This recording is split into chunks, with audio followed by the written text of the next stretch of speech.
Ever wished your pantry was like a time machine? Food never expires. Uh-huh, I like that. That's what we're diving into today, the Amish water bath canning method. Awesome. We're using a YouTube video from the Frugal Solutions channel. Okay. It's called Amish Water Bath Canning Method that makes food never expire. Catchy title. This deep dive is about more than jams and pickles. It's about, uncovering the history, the science, and the secrets behind this amazingly effective preservation technique. And believe me, there's some surprising details in here. Oh, I bet. Did you know there are stories of people finding perfectly preserved jam from decades ago? Still edible thanks to this method. No way. That's incredible. Okay, so to kick things off, let's break down exactly what water bath canning is. Sure. Essentially, it's a process of heating jars filled with food in boiling water to create a vacuum seal. That seal is the key to preventing spoilage and keeping those flavors locked in for the long haul. Okay, so it's all about creating this airtight environment. But I'm curious, how did this method come about? Is it really an Amish invention? Not quite. It's actually a blend of innovation and tradition. Okay. While a Frenchman named Nicolas Expire developed the basic principles back in the early 1800s, the Amish have truly taken it to another level. Okay, so they didn't invent it, but they've perfected it. Exactly. They've refined and adapted the technique over generations, Wow. focusing on meticulous process control to achieve, incredible results. So what makes their approach so special? Do they have any secret ingredients? Haha. Not really secret ingredients. It's more about a deep understanding of the process and dedication to precision. Got it. For example, they really emphasize maintaining a consistent rolling boil Okay. throughout the entire canning process. This ensures even heat distribution, and helps create those reliable, long-lasting seals. I see. It's all about those subtle but crucial details. Can you walk us through the typical steps involved in the Amish water bath canning process? I imagine it's more than just, throwing some food in a jar and hoping for the best. Oh, definitely. It all starts with creating a pristine environment, Okay. almost like a surgical room for your jars. Yeah. Every surface, every tool needs to be meticulously sterilized to eliminate any lingering bacteria that could compromise the preservation. So that's where the cleanliness is next to godliness saying comes in handy. But why is sterilization so crucial? What could happen if things aren't properly cleaned? Well, even tiny amounts of bacteria can multiply rapidly inside a sealed jar, leading to spoilage, and even potentially harmful toxins. It's a matter of food safety, especially when you're talking about preserving food for extended periods. Makes sense. I wouldn't want any unwanted guests crashing my food preservation party.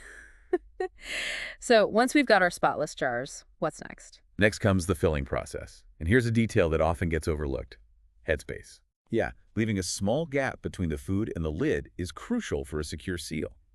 This allows the food to expand during heating without putting pressure on the lid and potentially compromising that airtight seal. So it's like giving the food some breathing room inside the jar. Exactly. But how do you know exactly how much headspace is needed? Is it a standard measurement, or does it vary depending on what you're canning? That's where those carefully crafted recipes come in. Right. Different foods have different expansion rates, so the amount of headspace required can vary. Following a trusted recipe ensures you get it just right. Got it. So we've sterilized, filled our jars, and left the proper headspace. What's the next step in this journey to food preservation nirvana?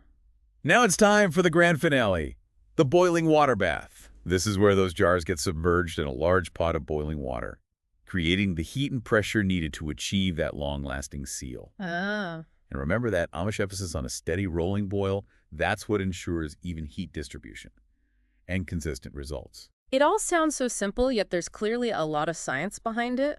What's actually happening inside those jars during the boiling process that makes this method so effective? Well, the magic happens on two levels. First, the high heat of the boiling water, Okay. around 212 degrees Fahrenheit, acts as a microbial assassin, effectively eliminating most of the bacteria, yeast, and mold that cause spoilage. Think of it as hitting a reset button on the food's freshness. Interesting. So it's like giving those microorganisms an eviction notice, but I'm still curious about how that vacuum seal actually forms. Right. That's where the second part of the magic comes in. As the jars cool after their hot water bath, the air inside them contracts, creating a lower pressure environment compared to the outside. This pressure difference sucks the lid down tight, forming an airtight seal that locks out any potential contaminants. So it's like those jars are creating their own little vacuums, sealing in the freshness and flavor. Exactly. And the beauty of it is that it's a completely natural process. No artificial preservatives needed, just heat, pressure, and a little bit of time-tested wisdom. I love how the Amish method combines this scientific understanding with traditional practices. But speaking of tradition, you mentioned earlier that there's real-world proof of just how long food preserved this way can last. What were you referring to? Well, there's a story about a family who stumbled upon a jar of strawberry jam from the 1980s, tucked away in their grandmother's pantry. And guess what? What? It was still perfectly edible. The flavor might have mellowed a bit over the years, but the fact that it was still safe and delicious after all that time is a testament to the effectiveness of this method. Wow, that's incredible. A jar of jam that's older than me. Still going strong. That's a pretty convincing argument for the longevity of this method. Absolutely. And that's just one example. There are countless stories of people finding jars of pickles, tomatoes, and other preserved foods that have lasted for years, even decades, without any signs of spoilage. It's amazing to think about how something so simple can have such long-lasting results. You know, all this talk about preserving food for years might make some people think this is just for doomsday preppers. Uh-huh. But I have a feeling there are a lot of everyday benefits for the average person, too. Oh, definitely. You're right. There's so much more to this method than just prepping for the apocalypse. In fact, I think water bath canning can be incredibly relevant for anyone looking to live a more sustainable, frugal, and flavorful life. I'm intrigued. What kind of benefits are we talking about here? Well, for starters, imagine being able to capture the peak flavor of your favorite seasonal fruits and vegetables and enjoy them year-round. No more settling for bland, out-of-season produce. I like that. By canning those juicy summer peaches or those vibrant garden tomatoes, you can savor those incredible flavors anytime you like. It's like bottling up those peak moments of flavor and freshness. But besides the taste factor, are there any other advantages to canning your own food? Absolutely. One major benefit is the ability to control the quality and ingredients in your food. You can choose organic produce, avoid added sugars and preservatives, and create healthier, more wholesome options for yourself and your family. I can see how that would appeal to anyone who's health conscious or just wants to know exactly what's going into their food. It's like having your own personal farmer's market right in your pantry. Exactly. And let's not forget the economic benefits. By canning seasonal produce when it's most abundant and affordable, you can save money on your grocery bills and reduce food waste. It's a win-win for your wallet and the environment. Okay, so we've established that this method is pretty awesome, but for those of us who are intrigued and want to give it a try, where do we even begin? It's actually much simpler than you might think. You'll need some basic supplies, like canning jars with lids, a large pot or canner, jar lifters to safely handle those hot jars, and a few other tools. Nothing too fancy or expensive, right? Exactly. And the process itself, while detailed, is very manageable. But if you're truly curious and want to dive deep into the world of food preservation, I highly recommend checking out the book Lost Superfoods and Preservation Methods from Wars. It's a treasure trove of historical techniques and a fascinating read for anyone interested in this topic. It sounds like a must-read for any aspiring food preservation enthusiast. So, to recap, the Amish water bath canning method is a simple yet remarkably effective way to make food last, potentially for years. It's a perfect blend of science and tradition with a dash of frugal ingenuity. And the beauty of it is that it's accessible to anyone. You don't need fancy equipment or special skills to get started. Exactly. And before we wrap up this part of our deep dive, I want to leave you, dear listener, with a provocative thought. Imagine opening a jar of your own home-canned peaches 10 years from now. What would you preserve to enjoy in the future? Think about those flavors you want to savor, those memories you want to bottle up and experience again. It's a wonderful thing to consider, isn't it? The ability to create something that can last for years and bring joy and nourishment long after it was made. It really is. All right, folks, that's it for part 1 of our deep dive into the Amish water bath canning method. We'll be back soon to continue our exploration, so stay tuned. Welcome back to our deep dive into Amish water bath canning. It's amazing how much we've already uncovered about this age-old practice, you know? Right. I feel like we're just scratching the surface of a really rich and fascinating topic. You're right. There's still so much more to explore. We've talked about the science, the steps, but what really intrigues me is the Amish approach itself. It's their dedication to quality and tradition that makes their preserved food so special. Yeah, you're hitting on something I've been thinking about too. They're not just preserving food, they're preserving a way of life. Do you think that's part of what contributes to the amazing longevity of their canned goods? Absolutely. It's that unwavering commitment to doing things right the way they've been done for generations. For the Amish, water bath canning isn't just a convenient technique. It's deeply rooted in their values of self-sufficiency and resourcefulness. That makes a lot of sense. It's like they've honed this craft over time, perfecting each step to ensure those jars are sealed tight and those flavors are locked in for the long haul. Exactly. They understand that every detail matters, from selecting the freshest ingredients to maintaining that steady rolling boil we talked about earlier. There's no cutting corners, no rushing the process. So it's that patience and attention to detail that really sets them apart. I guess that's why their canned goods are known for lasting so long. Precisely. It's a testament to their deep respect for the craft. And, it's inspiring to see how they've managed to hold on to these traditional methods in a world that's so obsessed with speed and convenience. Yeah. It's a good reminder that sometimes the old ways are still the best ways, especially when it comes to something as essential as food preservation. Now, I know we touched on the science earlier, but I'd love to dive a bit deeper into how do heat and pressure work together to make this method so effective. Of course, let's break it down.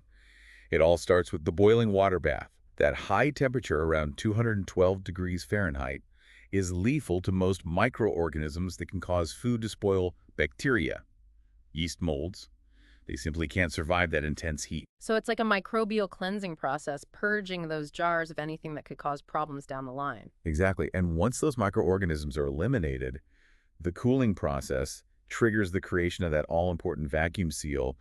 As the jars cool down, the air inside them contracts, creating a lower pressure environment compared to the outside world. Ah, so that's how the pressure differential comes into play. It's like the outside air is pushing down on the lid, creating that airtight seal. Precisely. And that seal is crucial because it prevents any new air from entering the jar, which could reintroduce contaminants and start the spoilage process all over again. So it's like those jars are becoming their own little self-contained ecosystems, sealed off from the outside world and preserving that peak freshness. That's a great way to put it. And what's remarkable is that this entire process is completely natural. No artificial preservatives or chemical additives needed, just heat, pressure, and a little bit of time-tested wisdom. It's amazing how something so simple can be so effective. And speaking of effectiveness, we talked earlier about that jar of strawberry jam from the 1980s.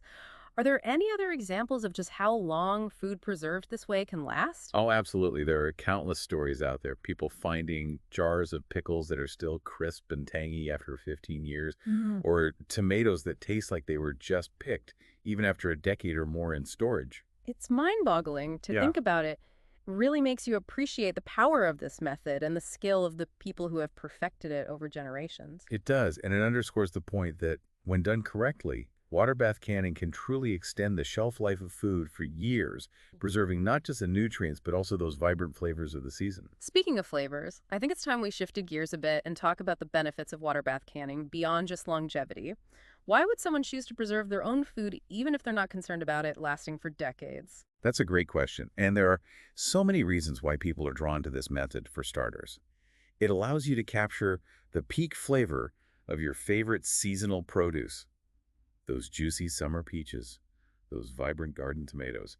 You can preserve them at their absolute best and enjoy those incredible flavors all year round. Yeah, it's like having a taste of summer in the middle of winter, but I imagine there are benefits beyond just flavor, right? Absolutely. Yep. One major advantage is the control you have over the ingredients. Hmm. When you can choose your own food, you can choose organic produce, avoid added sugars or preservatives, and create healthier, more wholesome options for yourself and your family. Yeah, I can see how that would appeal to anyone who's health conscious or just wants to know exactly what they're putting into their bodies. Exactly. And let's not forget the economic benefits by canning seasonal produce when it's most abundant and affordable. You can save money on your grocery bills and reduce food waste. It's a win-win for your wallet and the environment. Plus, there's just something deeply satisfying about creating something with your own hands, knowing that you're providing for yourself and your family in a tangible way. You're absolutely right. There's a sense of accomplishment, a connection to the past that comes from preserving your own food. It's a skill that's been passed down through generations, and it's a way to honor that heritage while creating something delicious and nourishing at the same time. It's like tapping into a primal instinct, that urge to gather and preserve for the future. And in a world that's increasingly disconnected from the sources of our food, it's a powerful way to reclaim some of that agency and self-reliance. I couldn't agree more, and I think that's what draws so many people to this method. It's more than just a way to preserve food. It's a way to connect with our past, to embrace a simpler way of life, and to take control of our food supply. It's a beautiful blend of practicality, tradition, and a deep appreciation for the bounty of nature. And on that note, I think it's time we wrapped up this part of our deep dive. We've covered a lot of ground, from the science behind the seal to the deeper cultural significance of this practice. We have, and in our final segment, we'll explore some of the social and communal aspects of water bath canning, as well as some inspiring examples of how this age-old method continues to thrive in the modern world. Sounds fascinating. I can't wait to delve into those topics, but for now we'll leave you with this thought. What flavors and memories would you like to preserve and savor for years to come? It's something to ponder as you embark on your own canning adventures. Welcome back to the final part of our deep dive into the world of Amish water bath canning. It's been quite a journey, hasn't it? It really has. And as we've delved into the history, the science, the techniques, I keep coming back to this sense of community that seems woven into the very fabric of this practice. That's a keen observation. It's easy to focus on just the practical aspects. But you're right, there's a deeper social dimension at play here. I'm curious to hear your thoughts on that. What makes water bath canning such a social activity? Well, think about it. Canning often involves like a gathering of friends or family, working together to prepare and preserve the harvest. Yeah. It's a shared experience, a chance to connect with loved ones while creating something that will nourish everyone. I love that image, a group of people coming together to transform like the bounty of nature into something that can be enjoyed for months to come. It's like a modern day barn raising. Exactly. But instead of building a structure, you're building up your food supply for the winter. It's a communal activity, a chance to share skills and knowledge, and to create something together that benefits the entire group. Yeah, and in a world that's increasingly individualistic, I think that's incredibly valuable. I agree. There's something heartwarming about that sense of shared purpose, that connection to something bigger than yourself. And it's not just about the act of canning itself, is it? There's also the joy of sharing, the fruits of your labor with others. You're absolutely right. Imagine the pride and satisfaction of gifting a jar of your homemade jam or pickles to a friend or neighbor. It's a gesture of generosity, a way of saying, I care about you and I want to share the abundance of my harvest with you. Yeah, it's a tangible expression of love and community. Exactly. And it creates this beautiful cycle of giving and receiving. You share your bounty with others and they might share theirs with you in return. It strengthens those connections and creates a sense of interdependence. Yeah. That, I think, is often missing in our modern lives. It's like a ripple effect of kindness and connection, all stemming from a simple jar of preserved food. And speaking of connection, it makes me think about the Amish and their strong sense of tradition. It seems like water bath canning is more than just a practical method for them. It's a way of life. You're absolutely right.